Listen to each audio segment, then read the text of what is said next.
Okay, good morning, good afternoon, good evening, CI 505. I'm excited to present Unit 3 on creativity and um, innovation in teaching and learning. Before we get into this, I wanted to briefly go back to Units 1 and 2 because I think some of the themes that we learned in Unit 1 and Unit 2 carry over into how we think about the connections between learning new literacies and creativity. Okay, so in Unit 1, if you guys can remember, we focused on the importance of constructivism. And so constructivism is a learning theory that values the learner's background experience, their conceptions, as well as how they make sense of things. From reports by the National Research Council and Bransford et al., we learn that one particularly meaningful way to learn is based on the process of inquiry, is one that is challenging enough as to motivate the learner, but not too challenging. We also learn that a lot of learning happens informally, so outside of school, as well as implicitly. So when you think of how we learn a language, it's often implicit. From some of the later readings, we also learned about the importance of design-based thinking that focuses on learners' practices, as well as how learning often happens between contexts or across contexts. So, for example, my interest in Pokemon can carry over from the informal learning context to a more formal learning context, such as the Pokemon course offered last summer by my colleague, Emily Howell, who explored the possibilities of Pokemon for literacy learning. We also learned that learning is also interest-driven, and as we said, can happen in multiple contexts with a number of different resources. In Unit 2, we focused on the idea of new literacies and the rapid advances in information and communications technology, such as the internet, which has offered new possibilities for learning, participation, communication, connection, etc. We also focused on the idea of meaning making through multiple modalities. So in addition to making meaning through the printed text, we also focused on things like visual modes, gestures, sound, etc., etc. And we focus on the idea of how people can use tools in creative and innovative ways, such as on social media. And we focused on how learners can be actively engaged in knowledge construction. With all that being said, this unit is on creativity and innovation. And so what we were focusing on is how people use digital tools and digital media to reach creative and innovative learning outcomes. So we focused on 4 articles. The Burgess from 2006 explored the possibility that everyday digital activities, such as digital storytelling, sharing information, is a kind of vernacular creativity. Henriksen, Mishra, and Fisser theorized creativity as new, which is novel, effective, whole, and suggested the broad goal of integrating technology and creativity systematically and holistically. Halverson and Sheridan describe the theoretical and historical roots of the maker movement, focusing on the concepts of making, maker spaces, and makers. And Bosahi, Hooper, and Escudet critiqued the branded, culturally normative definitions of making, advancing a research-based framework for making that seeks to address educational inequity through a reconceptualization of key learning principles and pedagogies. So overall, we have for scholars who are looking at creativity, especially in digital spaces, but also in physical spaces such as makerspaces. And they seek to make sure that our learning spaces, our makerspaces, are not reinforcing the social inequalities that we see in society, but are actively promoting more equitable and fair societies. So Burgess is from the UK, and she was interested in exploring the possibility of ubiquitous creativity that may result from the democratizing potential of digital technologies. So this is one of the big ideas that we may have gotten from the last unit.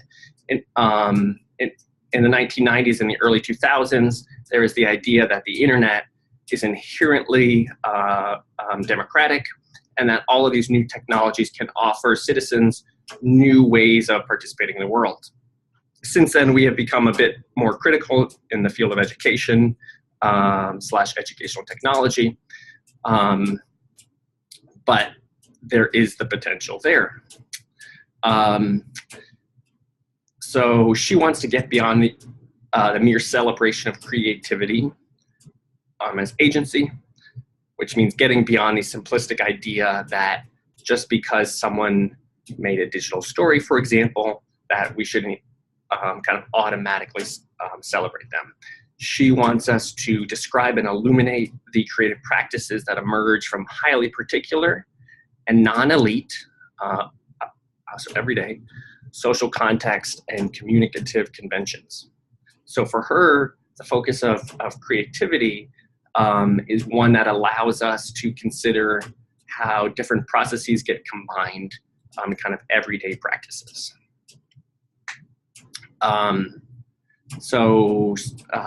Storytelling is fascinating for her because it's not just an example of the everyday activity, but these are stories that capture the complexities of human experience in a remixed fashion. So digital stories serve to facilitate social connection. So even when, for example, digital storytellers use cliche, that's still an opportunity for authentic self-expression. Next, this article moves on to a theory of creativity. The three authors suggest that there is the potential for technology to support creativity, both creative activities as well as the possibility of teaching students how to be creative. So they came up with a new model for creativity, which is new. So creativity is something that's novel, effective, and whole. And so these authors made a number of recommendations. So for teacher education, TE students or pre-service teachers should have a number of creative pursuits. So they should have a creative life outside of just teaching. That's a way for them to begin to adopt a creative mindset. So that can be any sort of activity as long as it's creative. The second author, Punya Mishra, is a very talented photographer as well as artist. And so I think that might be where the idea comes from. Specific courses should be focused on creativity, and the use of a EdTech framework should be aligned with curricula / guidelines. They made recommendations around assessment, including alternative forms of assessment, knowing that there's so many tensions around creativity. Is it a mere trait of the individual, or is it something that we can see it on the group level? Should we be focused on the final product versus the process of creativity? Should we be focused on what it means to be creative in one particular field versus more of a mindset across different contexts? So it's important to consider where creativity occurs as well as how to teach for it. Halverson and Sheridan look at makerspaces.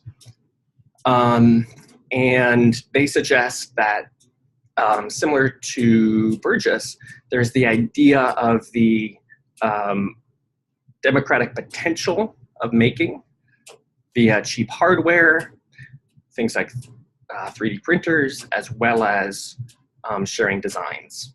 So due to the combination of digital tools as well as the communities of practice that sort of emerge around them, there is the potential to bring in people who are not traditionally thought of as makers, as well as to offer more possibilities or more opportunities to learn. These authors describe constructionist theory. So constructionism is Seymour Papert, and that's different than constructivism. Constructionism obviously is focused on construction and the act of actually constructing something. They focus on learning that happens across settings, especially in informal learning settings, so museums, after-school clubs, affinity spaces, etc. They had 3 different conceptions of making, maker spaces, and makers. Finally, the final article by Vasahi, Hooper, and Escudé. This one is the most critical, and they challenge the meta-narrative of making as a uniquely American activity focused on technological forms of innovation. So this is a meta-narrative in the sense that if you look across people who are interested in making and maker spaces, oftentimes there is a dominant perspective which posits that making is a very American, very male, very kind of solution-oriented, and the author suggests that this perspective is not only inherently false, but is tied to things like a neoliberal perspective, which in turn is inherently exclusive and devalues other ways of knowing. So in short, makerspaces are not traditionally equitable, diverse, or inclusive, but we can get around that by building on and validating indigenous making, designing, and or tinkering practices. The author suggested that we should focus on joint activity and explicit analyses of teaching. So not just seeing the teacher as a facilitator, but as a trained professional who can support these joint learning activities. So learning is also a socio-political process that should serve community needs. Thank you very much, and I look forward to our Zoom conversation for Unit 3.